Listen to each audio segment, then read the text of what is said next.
কৰ্ম উৎসৱত অংশগ্ৰহণ কৰা প্ৰত্যেকজন বাইদেউ ভণ্টিক মই শুভেচ্ছা দিছোঁ।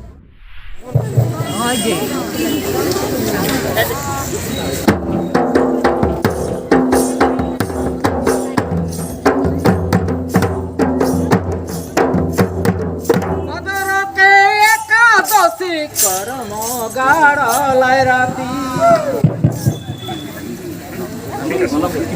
অলপ নাচি গৈছে হ'ব দে বাদৰতে একাদশী কৰম গাড়ালাই ৰাতি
কিমান ক'ব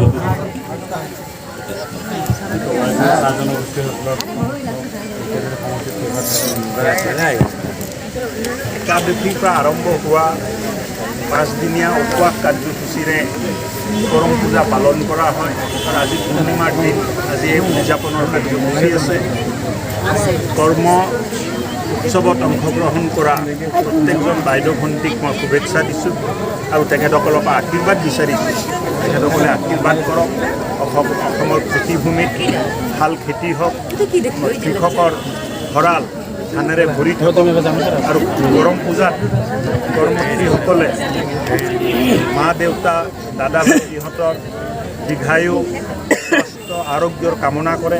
মই তেখেতৰ পৰা আশীৰ্বাদ বিচাৰিছোঁ যে গোটেই অসমৰ মানুহৰ আৰোগ্য কামনা কৰি তেখেতসকলে যে পূজা কৰে আৰু খুব ভাল পৰিৱেশত পূজা হৈ আছে।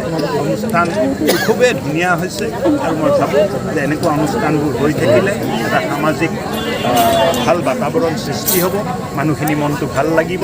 মই ধন্যবাদ জনাইছোঁ।